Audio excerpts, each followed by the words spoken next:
good afternoon, good morning, wherever you are. This is Kariman Shuair. I run the research department at the Gerhardt Center, and I'm very glad today to be moderating today's session. Today's session is very unconventional, and so is our speaker. We have the honor today to be hosting John Fullerton, who will lead the discussion around regenerative economics. John, thank you so much for joining us today. We do really appreciate you making the time. Thank you so much. Well, it's my pleasure to be with you all. Thank you. Okay, before we start, I will give a brief introduction about our speaker, and then we'll give our speaker the chance to walk us through his presentation, and then we will open up the floor for discussion. We hope this session to be as interactive as it could be, so please prepare your questions and comments and be ready to contribute in the Q&A session.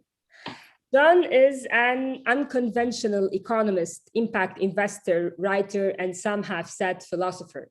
Building on and interrogating the work of many, he is the architect of regenerative economics, first conceived in his 2015 booklet, Regenerative Capitalism, how universal patterns and principles will shape the new economy. After a successful 20 years career on Wall Street, where he was a managing director of what he calls the old JP Morgan, John listened to a persistent inner voice and walked away in 2001 with no plan but many questions. During his Wall Street career, John managed numerous capital markets and derivatives business around the globe and was JP Morgan's oversight committee representative that managed the rescue of long-term capital management in 1998. And finally was the chief investment officer for Lab Morgan before retiring from the firm. A committed impact investor, John is a co-founder and the chairman of New Day Enterprises, PBC, the co-founder of Grassland, LLC, and the board member of the First Crop and the Savory Institute. He is an advisor to numerous sustainability initiatives and is a member of the Club of Rome. John speaks internationally to public audience and universities, and he writes a monthly blog in the future of finance. His book on regenerative economics is due out by the end of 2021. Okay, John, before we start talking about regenerative economics, when I was reading the more detailed version of your bio, I couldn't help but wonder what would make a well-established Wall Street guy, JP Morgan, to make this shift and leave the conventional financial system and go to talk about regenerative economics. So I'm curious, and I'm sure the audience are curious as well. So if you don't mind sharing the story with us. Sure, I'd be happy to, and thanks again for the invitation and the warm welcome, and good to be with everyone. I see nothing but names. I see no faces. So this is the world of Zoom. But I wish I were there in person and could see all of you. But I know you're probably all spread around as well. You know, my wife asked and continues to ask me that same question. But the answer is actually pretty straightforward. I honestly felt just sort of an intuitive sense that my purpose in life was somewhere other than on Wall Street. I left soon after the merger with Chase, which meant my stock options vested, so it meant it was easy to leave. Financially, without leaving a lot of unvested stock on the table. But I had been kind of restless for a while, and the merger kind of gave me an opportunity, or the opportunity to simply walk away and rethink, you know, what I wanted to do next with my life and my career. But I really knew nothing about what I'm going to talk about today. I didn't even know the issues and the questions, much less the answer. So it's been a long, interesting learning journey, and I hope I can share some of that with you all today. Thank you, John.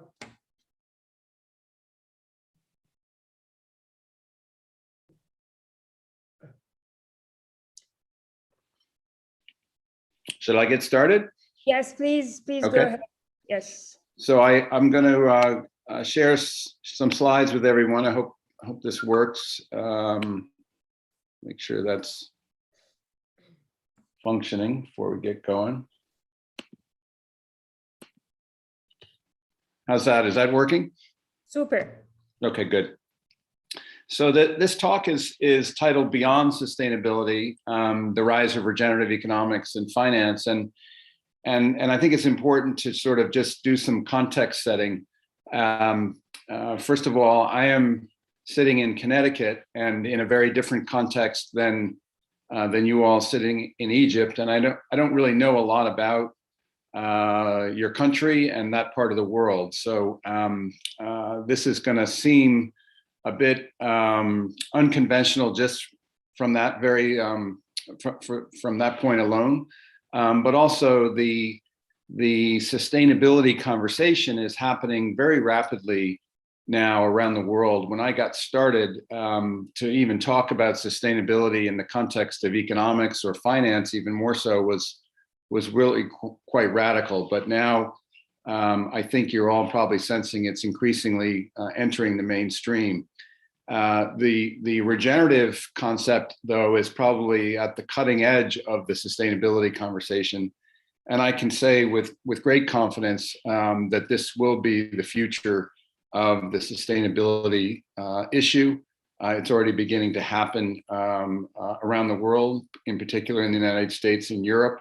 But I will predict that it will be coming to all parts of the world before long, because it's, in my opinion, really the critical pathway through these turbulent times that we're facing.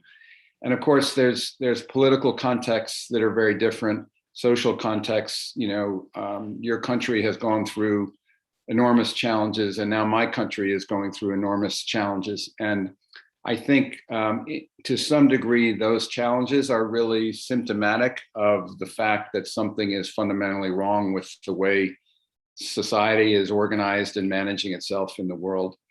And the first thing that I did after I left Wall Street in 2001, after I took the summer off, and the first meeting I had back in Manhattan was on September 11th. And I had a meeting in Lower Manhattan on September 11th.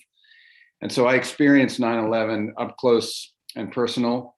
And I felt at that time, and I believe today, that even the 9/11 event was a symptom of this really profound change that we've been experiencing really ever since then, and will continue to going forward. And the most recent manifestation of that being this global pandemic, which would have been hard to imagine layering on top of all the other challenges that we've had. But obviously, we're sitting at a moment in time in history when things are undergoing fundamentally and profound shifts. And so what I would ask you all to do for the purpose of today's conversation and my talk is to kind of suspend your assumptions about what's normal, what's natural, what has to be, what has always been, how economics works, how finance works, how capitalism works,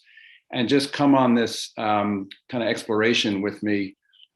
This is the product of my own 15-year journey after I left Wall Street and was very confused about a lot of these things. And so hopefully you'll find this stimulating and thought-provoking. And by the time I get through the slides, we'll have an opportunity to have a rich discussion about it. The first thing I would say, if this is working, let's see. There we go. I'm going to get a little bit theoretical, and some people have limited patience for theory. But I would argue that we largely run the world on some economic theories that we too often leave unquestioned. And so we're going to get right down to the very basis of the theoretical foundations of the global economy and understand perhaps their limitations and why things aren't working the way we need them to, and we all want them to. And this isn't the first time that the world has paused to question some fundamental assumptions. There was thousands of years when the polemic worldview held sway, which is that the Earth was the center of the universe. And it was only when Copernicus came along and questioned that and suggested that no, the sun was at the center of the universe, did we begin to rethink our place in the universe. And during that multi-thousand-year period, there were all kinds of theories put forward to explain why the planets would wobble in their rotations, because the wobbles were not consistent with the idea that all the planets were rotating around the Earth and that the sun was rotating around the Earth. And I think in many ways, the fixes and the patches that we're applying to economics now resemble somewhat metaphorically, but also quite literally the same experience we had, or our ancestors had, when they were trying to explain the wobbles of the planets rotating around the Earth. And the most obvious and blatant example of this is it relates to climate change.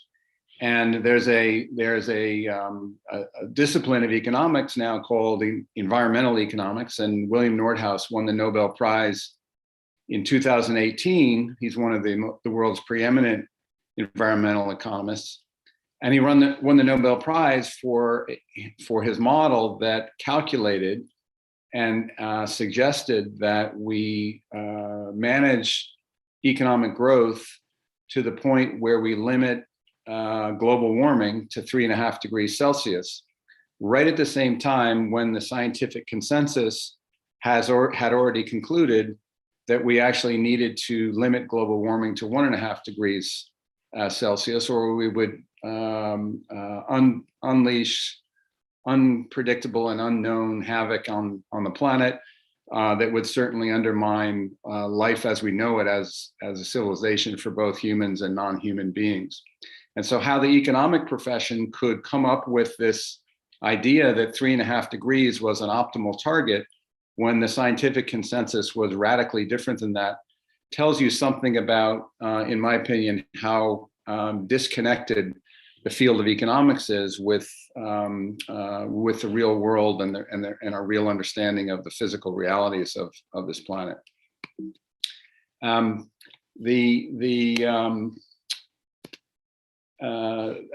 Perhaps a fitting analog for where I see we are as a system. The economy is a complex system, and I've studied complexity science quite a bit, and complex systems, when they go through change in heat, they go through what the scientists called phase shift transitions. So, for example, water goes from a solid, as you see here on the lower left. If you heat up the solid, it turns to a liquid. And if you heat it more, it ultimately turns into a gas. And I think there's a great, very real risk that we as a human civilization are at a moment, a critical moment of time where we are in danger of going through a similar phase shift transition. And let me just make clear, I'm not talking about this year or this, even this decade. But if you look at the long sweep in history, we've lived largely within what the scientists call the Holocene, a very genuinely calm climatic period that has lasted for many, many thousands of years. And but we're reaching the upper limit as we disrupt the natural carbon cycle by burning fossil fuels and by managing landscapes in such a way that release carbon rather than sequester carbon. We're approaching this critical tipping point where our whole human civilization could undergo this phase shift transition into a different state. And the forest fires, the floods, the politics, the chaos that we all feel streaming out of control around us, in many ways, in my opinion, is sort of early tremors of this phase shift transition that, if we don't correct our course, can lead us into a place that is very different than what we've gotten used to, and certainly very different than what we want. And so I guess the first point of my talk today is to suggest that this is not normal. This has happened before. We've moved through massive shifts in civilization. For example, when we moved from the medieval era into the modern era, we shifted our worldview on our place in the world and our relationship with each other. And we're at a moment in time where we're going to need to do that. We're going to be forced to do that, whether we want to or not. And some people are even beginning to talk about this as the integral era, the era where we understand civilization and our connection to the planet as one big interconnected whole. The metaphor is a web or an ecosystem, as opposed to a machine or a clockwork universe, which was really the metaphor developed during the scientific revolution. And so we live in a momentous period in time. And that doesn't mean it will be bad, but it does mean that profound issues are at stake, and we need to be paying attention. Part of the premise of regenerative economics is a grounding in the reality, and this is simple reality, not an opinion, that the universe is actually primarily organized complexity, which is comprised of wholes. So, for example, our body is a whole, and it's comprised of parts, the different organs in our body, the cells that comprise our organs. Those are all parts, and those are all also wholes, their own wholes at the same time. And our bodies are this incredibly complex system called the human being, which is far greater than the sum of the parts.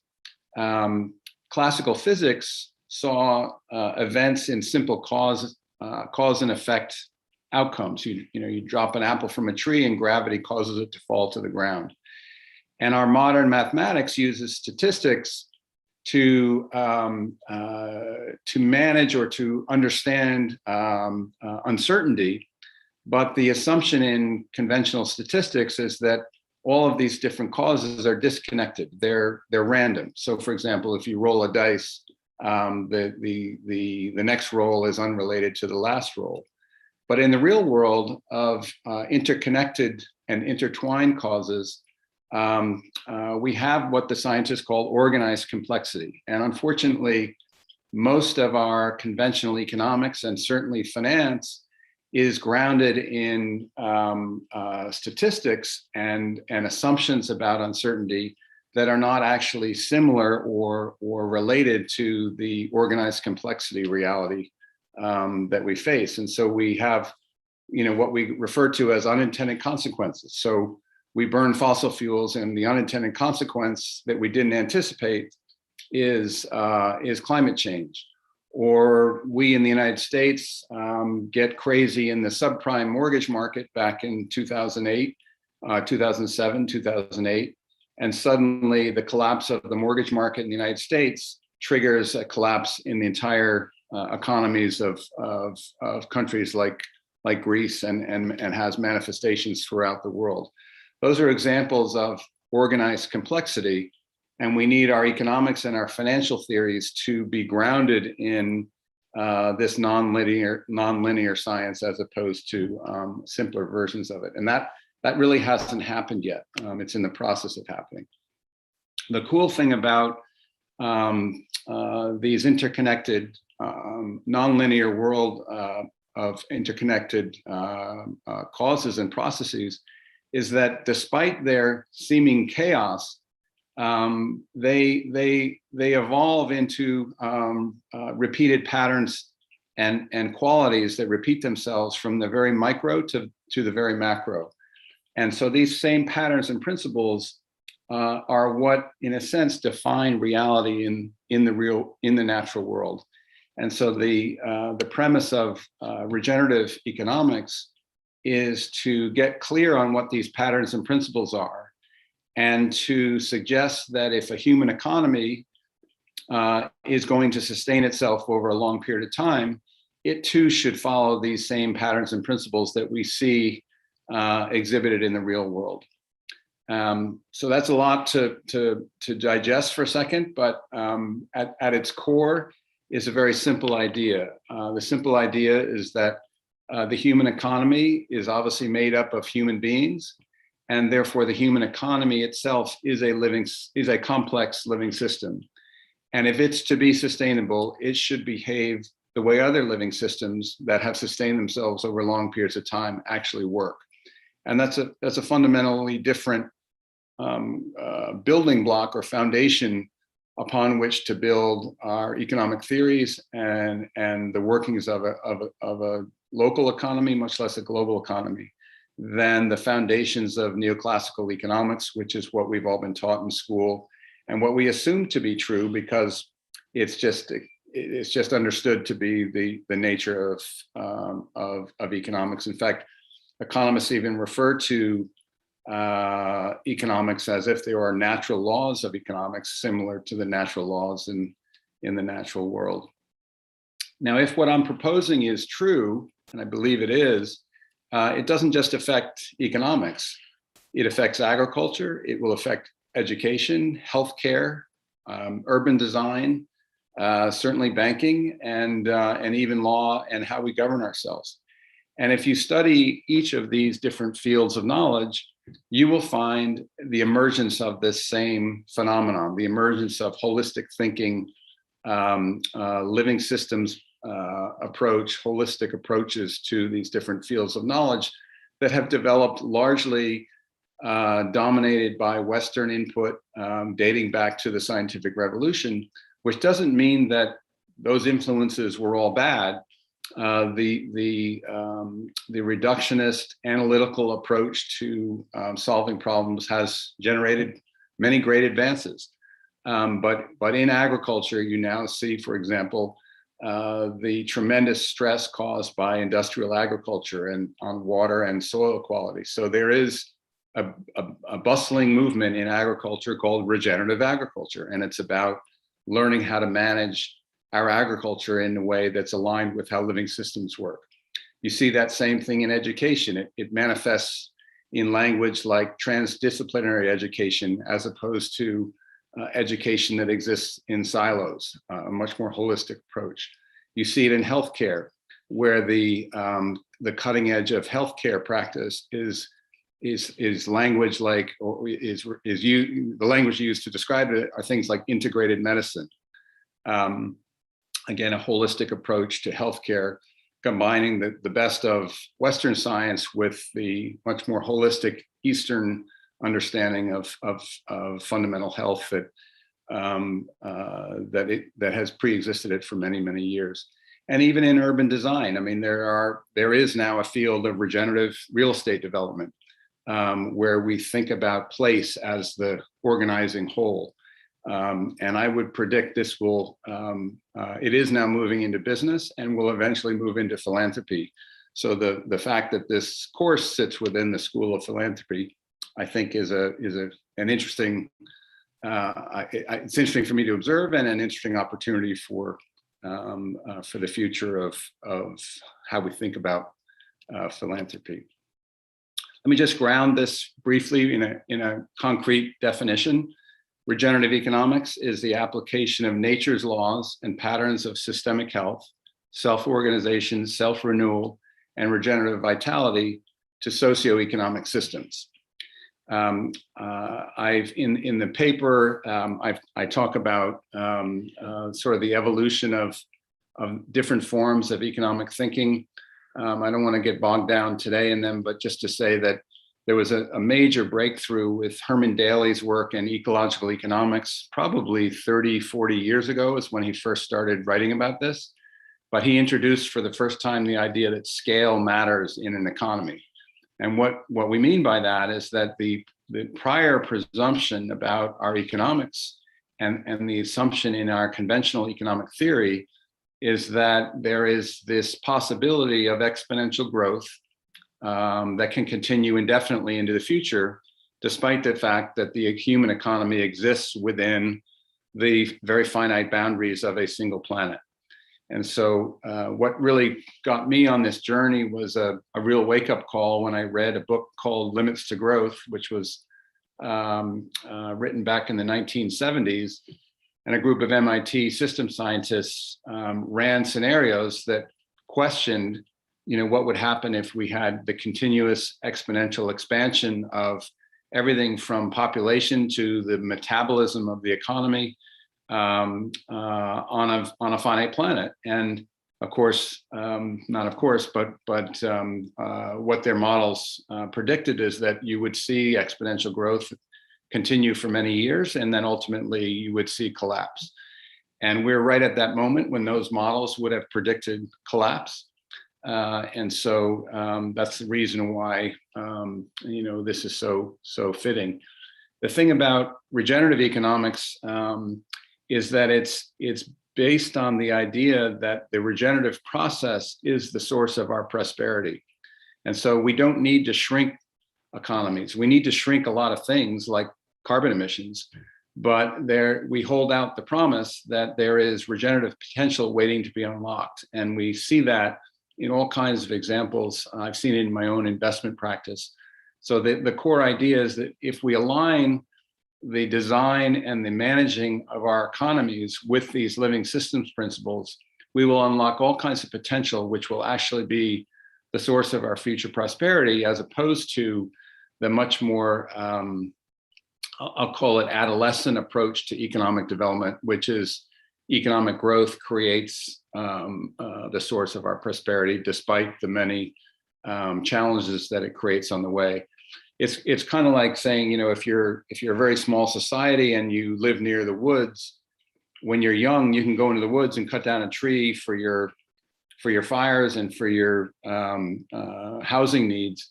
But as your society matures and gets bigger, you can't just keep going into the woods and cutting down more trees. You need to think of a more sophisticated and complex way of organizing your society.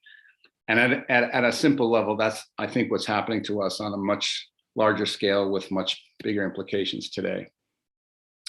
Now, a quick way to see the difference between this regenerative approach and the meaning of sustainability is this diagram that my colleague Bill Reed developed several years ago. He used this in the context of the built environment, talking about real estate development, but I've simply changed some of the, essentially applied it to the economy instead of to real estate. And you see largely what exists today is over on the left. It's a degenerative system, despite its many positive attributes. It's based on mechanistic design, the thought that the economy works like a machine and we can toggle things like growth rates and interest rates and moderate and manage the growth rate in order to generate prosperity. It focuses on parts as opposed to patterns over on the right. And a lot of the sustainability conversation in business is about trying to move from the left there toward the middle by doing things less bad. So we green the economy or we reduce our carbon emissions. The problem is you never get from the left to the middle because every step you take, the next step gets harder.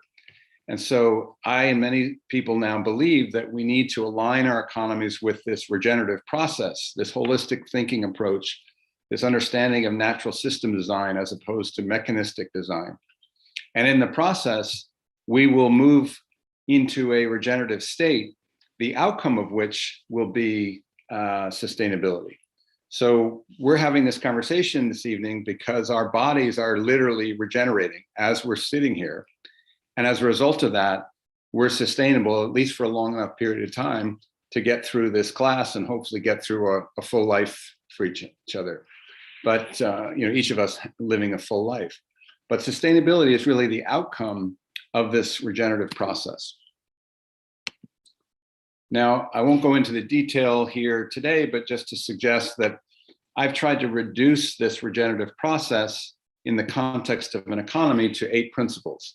I think when you're lost, you need to get clear on first principles. And these are, just take them as one man's attempt to reduce the complexity of living systems to 8 principles we can use as a compass to guide us in our activities. The first one is this idea of right relationship. And finance, as a financier, I can say this with great confidence. This is sort of the way a financier looks at the world. We sit on the top in power. We pull on the strings. We allocate capital in such a way that we control the economy, and the economy is made largely of natural resources, whether they be natural resources from the planet or human resources that we call labor. And we organize them in such a way as to maximize efficiency, meaning optimize the risk-adjusted return on capital invested. That's the system as it exists today, by and large, around the world. Even a 6th grader will begin to question that picture. And what I would suggest is that we've actually set the system up completely inside out. And what we really need is to understand that the economy is embedded in the planet. It's part of the planet. Human society, the economy is embedded in human society as well. And then we need a financial system in service of an economy that nourishes the whole well-being of that relationship with the planet. It's not separate from the planet. Another one of the principles, and I won't go through all 8 of them, but this one's particularly germane to the financial system. The principle is balance. Living systems that are sustainable live in balance, and this is not a controversial idea. It turns out when you study living systems, you find that there's this window of vitality where they balance efficiency with resiliency. And yet our economics is all about the pursuit of efficiency, including in the financial system and in practices like securitization and derivatives that I grew up in. We were seeking to optimize the risk-adjusted return on capital in this pursuit of efficiency of capital. And that got carried away, and we saw in 2008, it triggered an entire collapse of the financial system. And so we've got an economic theory that we never question, which is that efficiency is the goal. And yet living systems teach us that efficiency needs to be balanced with resiliency. So now resiliency is a hot topic, and we're all talking about we need a more resilient system. But in reality, it's not that we need more resiliency, although we do. What we need is to understand that there's a principle in living systems known as balance, and that if we move our system into balance, into this window of vitality, that's where sustainability will exist. Now, I wrote a second paper. Both of these are on our website, capitalinstitute.org. The second paper is on applying these principles to finance. Again, I don't want to get bogged down in it here, but I've taken that same sort of degenerative to regenerative framework and laid out the many different activities now that are generally referred to as sustainable finance, things like ESG investing, impact bonds, et cetera, and laid them out on this same spectrum. And I guess the main point of this chart is to suggest that, we're still largely living over on the left in the brown and barely getting into the yellow, and that there's a whole new world of thinking about how investment capital needs to flow that exists on this diagram over on the right, but in the real world barely exists at all in the real world. Now, this is becoming fashionable. In fact, literally yesterday, I saw the first commercial on television here in the United States where Walmart is talking about its intention to become a regenerative company. So don't think this is just, some crazy fantasy from some ex-Wall Street guy. This is happening now in the real world, including with companies like Walmart. Now, how they intend to become a regenerative company, and what they believe that means is yet to be determined.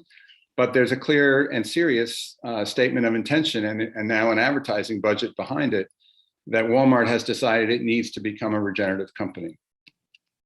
Now, how I think about a company becoming a regenerative company would be to begin with these same 8 principles. Think of that as the compass.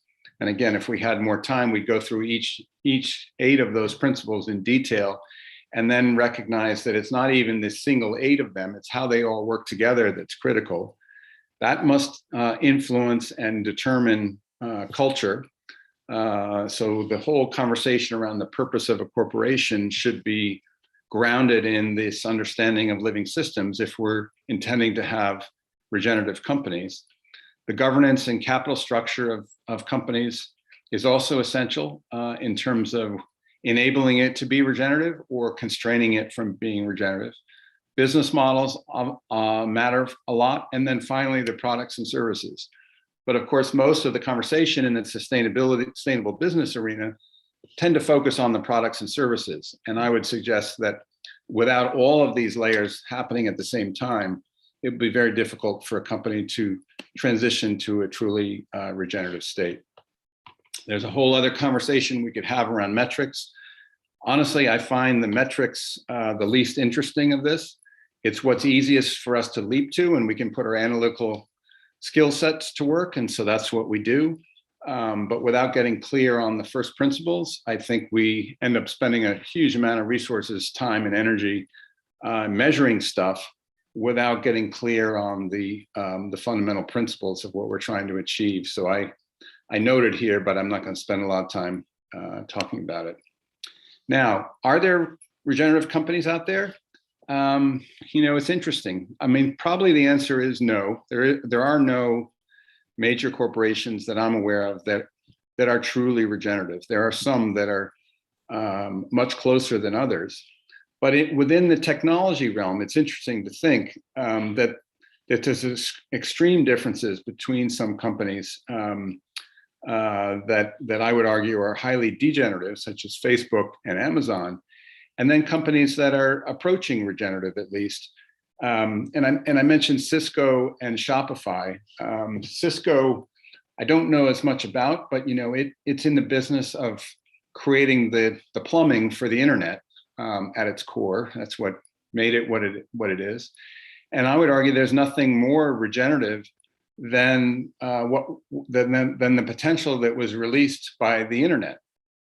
Google, the search function doesn't exist without the internet, and Google had the chance to be a hugely regenerative company, but it used a very extractive and degenerative business model, meaning the advertising model. And so it's, in my opinion, slid more to the left than it could have been if it was just focused on the product that it invented. Whereas a company like Shopify is going about its business in a much more holistic way. It's much more in service to its clients and charges a fair fee for the services it provides, rather than extracting data and selling that in a somewhat degenerative and extractive way.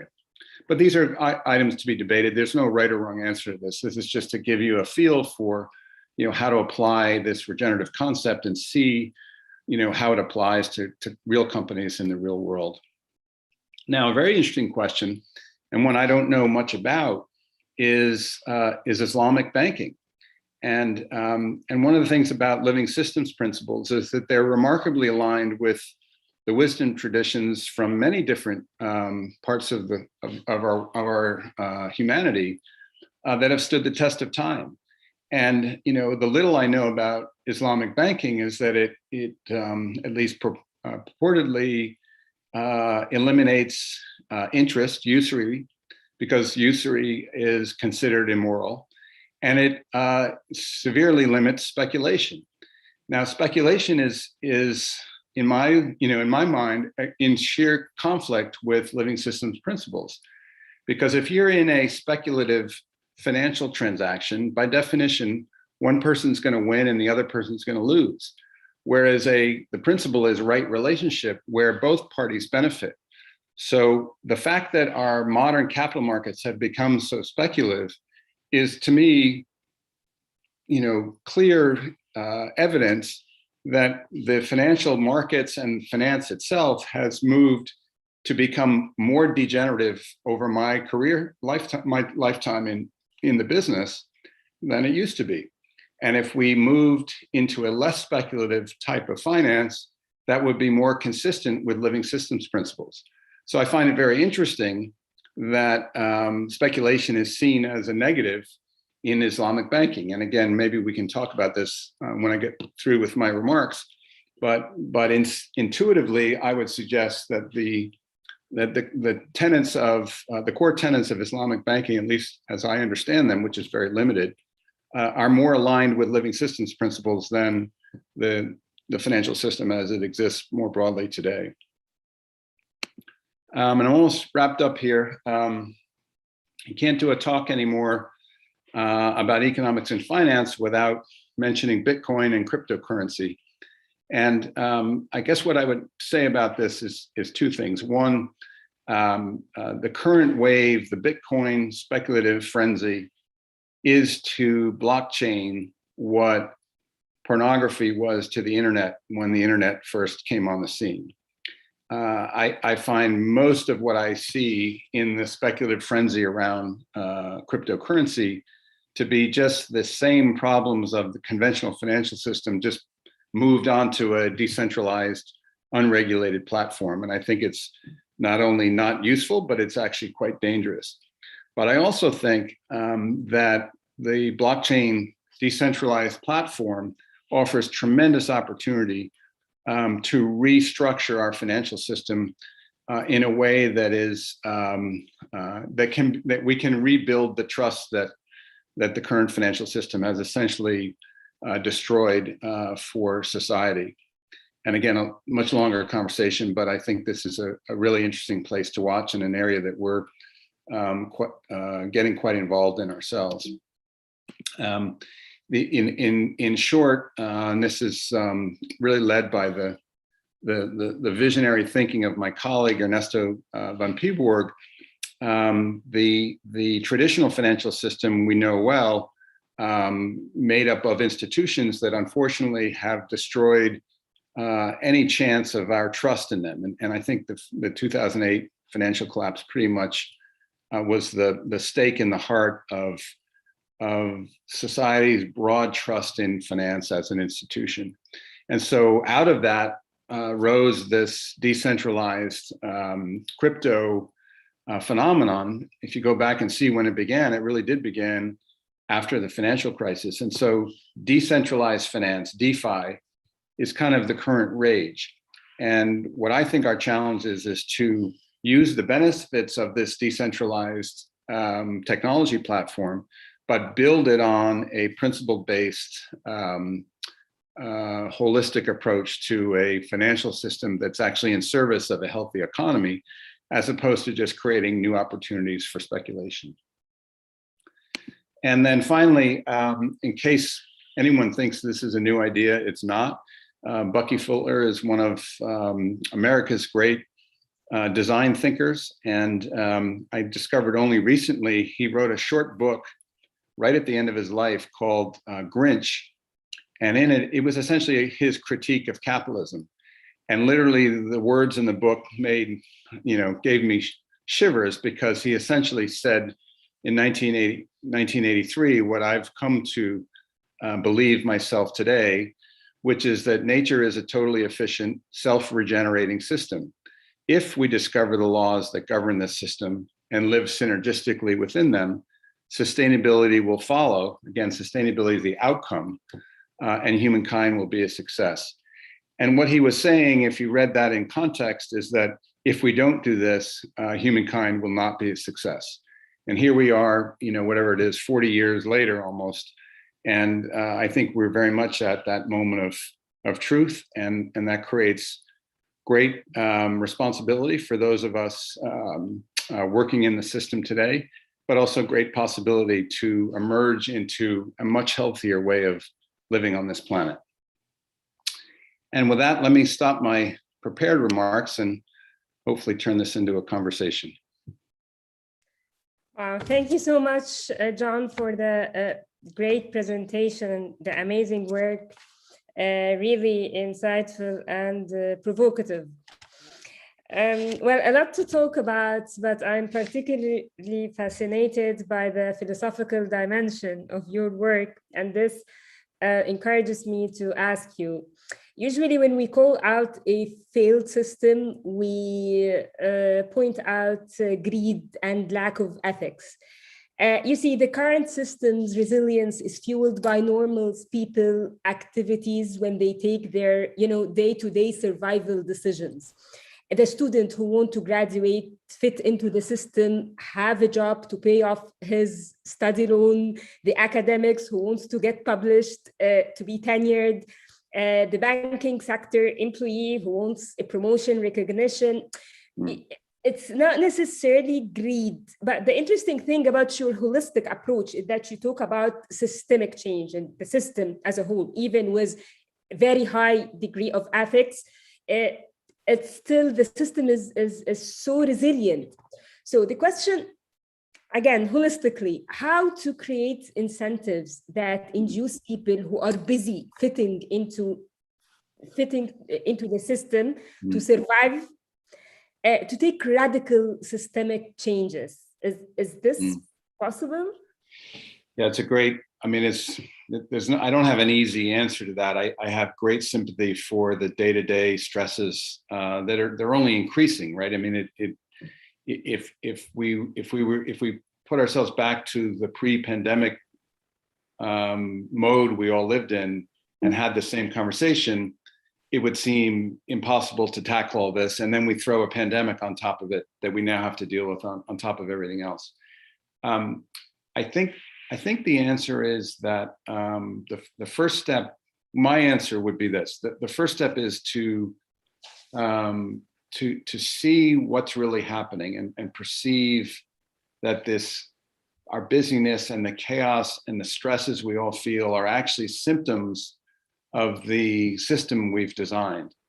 And so we sort of have a choice. We can, and some of us don't have a choice. I mean, I'd be the first to say that it's been a privilege for me to be able to spend my time and energy to wrestle with these questions. And that's a privilege that most people don't have because they're struggling to put food on the table on a daily basis.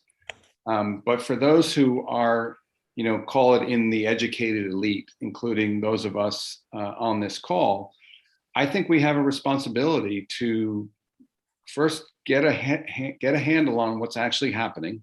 Decide for yourselves: is the story that John told reasonably accurate, or is there a different story? But decide for yourself what's actually happening. And if you conclude that we're on a trajectory to head toward a very bad outcome, then we have a choice to make, and we don't have a choice, in my opinion, to ignore this issue. We've ignored it. We've ignored it since Bucky Fuller wrote his book. We've ignored it for many years before that, and unfortunately, the time is now that we need to deal with it. And the good news is that no one of us needs to fix this. The fix comes from, because remember, everything's connected to everything.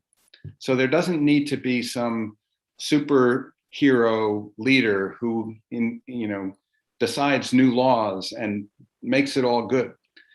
The transformation will come from millions of small acts that will change what's accepted, what's normal, what we expect of people to do. And I've dedicated years of my life to trying to articulate a foundational theory. The theory alone won't change anything, but that's the piece that I've chosen to focus on.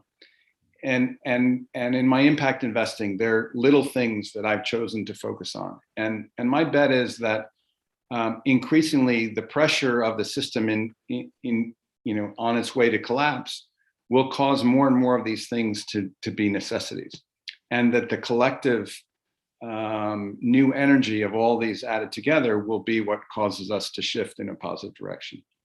So we all need to find the piece that we can do, and that might be recycling your newspaper, or it might be starting a new business, or it might be changing the way you do business in your existing business. And none of them will seem important enough, but added together, they add up to something meaningful. Thank you so much, John. John, I want to ask you about something else. The term responsible investment is being overused today. And there is a hype, at least here in Egypt or the region, that it's the way to salvation, or and for some, investing in the good ESGs, or at least avoiding the bad guys, is considered responsible investment. However, in your work, you pointed out a very interesting distinction between speculation and responsible financial investment, and you related responsibility to genuine ownership. If you could talk a bit about this distinction. No, it's a great, I'm glad you raised that. And again, in one talk, to talk about all this, I mean, I could talk for an hour about just this one issue. I think it's really important to, so let me back up for a second. As a finance guy, I begin with the premise that the flow of investment capital is a big deal. It matters a lot. I've used the language that the flow of real investment capital is the bridge to the future economy, right? But when I say investment capital, I say real investment capital. So do we build a building? Do we drill an oil well? Do we build a house? Do we start a company and pay employees with the money? That's very different than whether I buy or sell Exxon and buy or sell IBM stock in the secondary market. Unfortunately, we've confused, and now I'll be a little bit provocative. Whether I own IBM or Exxon in my stock portfolio, I can change that with a push of the button. And I push the button, nothing's changed in the real world. And so unfortunately, we've created an industry, the ESG industry, and invested huge amounts of resources in measuring our ESG and blah, blah, blah. When, of course, at the margin, that's all good. It's raising awareness. It's forcing us to ask questions. So it's all good. And it's all hopelessly irrelevant to what the real issues are, which is Exxon going to drill $20 billion of oil wells next year? Or are we going to put up $20 billion worth of wind farms instead next year? And so I wish the responsible investment conversation focused much more on the capital that is simply sloshing around in the speculative financial system, and the micro, the quantitative trading in nanoseconds is kind of the extreme example of that. But even the typical mutual fund portfolio, where people are looking to optimize their quarterly earnings in their portfolio and trading in and out of stocks, is largely sleepwalking toward a disaster. What we need from sovereign wealth funds, pension funds, are the billionaires in the world, all of those who have the ability to respond, to exercise their responsibility, which is to invest in relationship with enterprises and transform the way those enterprises operate on this planet. And again, I tried it on my small scale. I do that with my impact investing. I choose where to invest. I have, the whole conversation about divestment. I mean, I haven't owned an oil company stock in over a decade. It's not hard to not own oil company stocks. What's hard is to figure out what to invest in that moves the economy in a direction that we needed to move. It's amazing. Thank you.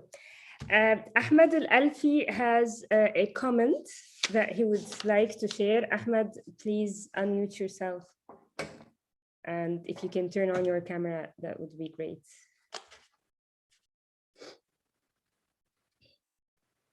Ahmed? Okay, I am muted, unable to start video, if you can hear me. Okay. We can hear you. We can hear you. Okay, I just wanted to add to, first of all, John, thank you very much. I just wanted to add to your comments about Islamic banking. Oh, good. That the unintended side effect of Islamic banking, ignoring the usury and interest part of it, is it actually promotes local investing. because if you can't give your money to third parties who pool them in random acts of ignorance, as they do, you will actually invest your money in things that you can see and touch. Beautiful. So that Beautiful. promotes local investing and Right. promotes community development more than anything else. And that's truly, in my opinion, the real benefit of Islamic finance is to discourage giving your money to Citibank and having them make those giant loans and loans to Argentina and wherever else. And by the way, Ahmed, thank you for again, I said up front, and I actually intend to learn about Islamic banking, and I do know that my Wall Street friends have abused it to try to basically check some boxes and then keep doing what they're doing and call it Islamic banking. So there's some issues there. But to the point you just made, one of the 8 principles, I don't know if you noticed it because I went through it very quickly, I use the language honors community in place. And so investing in place is absolutely in alignment with a living systems understanding of the world. Living systems exist in place. They don't exist in the abstraction. And so having capital flow into investing in community in place is a 100% alignment with, and so it's interesting that that's almost an unintended consequence of getting money out of speculation, but it's absolutely reaffirming exit speculation because you are responsible for the return and there's no guaranteed return. Yeah. Yeah. And the other thing about Islamic banking that I didn't mention, but that is, this instead of usury loan interest, which is a little bit, we could have a long debate about that, but the idea of investing in partnership with enterprise, which is, I think, the main idea, sharing risk, sharing upside and downside, again, is in right relationship as opposed to an extractive relationship. So in my paper on finance, I talk about 10 policy objectives, one of which would be a dramatic reduction in the leverage in the system, because debt is inherently extractive, whereas equity partnerships are inherently regenerative. So again, Islamic banking, without it being, without intending to, it remarkably is aligned with how living systems work, which, by the way, if you studied indigenous wisdom of the American Indian or of Eastern indigenous teachings, they also are remarkably aligned with living systems principles. So it's. I want to add, if you couple it, Islamic banking, with the prohibition on gambling, then you actually remove the speculation, right? Remove the people participating in Bitcoin, something NFTs and things they don't understand and are not tangible, right? And you focus on investing in things where you hopefully can add value to the process. Exactly. And I think there's many doorways into the same outcome. One is a religious, moral, thou shalt not do this, thou shalt do that. That'll work for some people, but some people it won't work for. What the living systems framework does is it tries to ground these same outcomes in living system science as opposed to morals and ethics, which particularly in places like America, no one wants to be told what their morals and their ethics need to be. But we need to follow all these. If all these paths are aligned, it tells me chances are they're directionally we're heading in the right direction. And what's fascinating is that they all suggest that the current system is in conflict with the direction we need to head. So, turning directionally toward true north shouldn't be that hard. Working out the details on how does this actually work in the real world, that's where the work has to be done. But thanks for that interjection. It was very, very, thank you. Very apropos. Thank you so much, Ahmed. Thank you, John. Dr. Ali, have a comment? It's actually few comments. Now, I want to get back to what Kariman brought, which is how. How do you do it? One suggestions, there is a recent book by Mariana Mazzucato, and she talks about mission economy. It's related. I mean, she's trying to sort of elevate capitalism, make it more effective, more friendly, etc. And she talks about mission economy, and her analogy is the Apollo 11, the Apollo program. And she's advocating government intervention. Government intervention in a one huge mega project with the aim of creating a regenerative economy. So I want to hear your opinion about this. Now, the other thing, you've mentioned the book by Donatella Meadows. And it's interesting, this was, I think it was commissioned by the Club of Rome. And it's interesting when you look at the Club of Rome, when you look at how it looks like, it's very interesting. It's a bunch of industrialists, and they're all out of job. I mean, they finish their career, and then they're converting into let's talk green now. This is, for me, it's very puzzling. I mean, it's one of them is the chairman of Fiat, for example. I mean, you were in the middle of it. I mean, and you never try to sort of do anything that is green about it. Yeah. I have one just quick question. For me, Alibaba is just the Chinese version of Amazon, and for me, it's very puzzling why you put one of them as Yeah, that's a great point, and I didn't. I should have made more comment on it, and based on what I've learned about Alibaba more recently, I'd probably agree with you. But I saw a talk that Jack Ma did, just to start with the Alibaba comment. And he was on stage, believe it or not, with Elon Musk. And so it was kind of it's quite comical. But I was blown away in hearing at least what he said. And again, I have no idea how real it was, but he clearly was motivated by providing a service to the millions of small entrepreneurs in China to enable them to tap, be able to sell their stuff in the global market, at least within the Chinese market, and to connect them together, and then use the data that he had about these businesses to be able to finance them at rates that were not usurious, which is, previously their only choice. So it's definitely, I wouldn't want to try to defend the statement that Alibaba is a regenerative company by any means. But I do think certainly the intention of Jack Ma, as he set it up and as he described setting it up, were much more aligned with regenerative thinking than Amazon, which I think is the guy is a genius in extractive capitalism, and it's an incredibly powerful business model, but it's all conventional capitalism. Executed to the highest level, and he's played on our unquestioned assumption that the highest purpose ought to be consumer convenience, and so he's fed us what we want and extracted from the system in so many ways, beginning with the labor practices in the warehouses, but extending far beyond that. But I just real briefly, I only threw up those different companies to as an exercise, and let's think through where they would sit on a spectrum and why. And the main point on that is that the products and services can be very regenerative, but the business model and the governance and the fact that they're public companies and therefore they get into this short-term quarterly earnings can actually destroy them and turn them into extractive, degenerative firms. So that says something about how we need to rethink our financial system if we're going to have regenerative enterprises.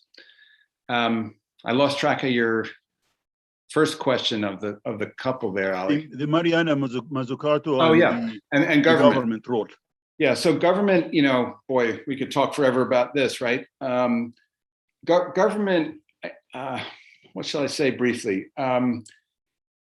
For sure, I agree that this is not going to be done without a strong set of carrots and sticks from government. The shift we need to make is way, way too big to pretend that capitalism or the free market magic system by its own is going to do this. So complete agreement on that. Having said that, governments are big bureaucratic institutions ripe for corruption, incapable of making many long-term, incapable of doing long-term decision-making on their own because they're so captured by their short-term political interests. So there's no panacea for like handing this over to the government. And you know, the truth is government enterprises need to become regenerative just like private sector enterprises. And but you know, if we could get the governments to do a few critical things, big things well, I personally would have more faith in the free enterprise system to do all the innovation and adoption we need. But you know, we need to outlaw burning carbon. We need to outlaw industrial agriculture. There's a few things we need to just stop. And yeah, you know, if it's easier to put a tax and use the market mechanism, fine. But we need to understand that we need to stop burning fossil fuels, and that has huge implications, not just for how I get to work tomorrow, but for the economies that are dependent on selling fossil fuels for their survival. And many of those are obviously located in the Middle East. So to talk about a green economy without talking about a redevelopment plan for all the OPEC countries, for China, for Russia, for the state of Texas, is, you know, we're just kidding ourselves. So it's a huge task. Thank you so much, John. That was really amazing discussion. We come with some questions and we got very insightful answers. And here we are leaving with new questions, which is very healthy. We would love to keep this conversation open. But next time in Cairo, you owe us a visit in Cairo.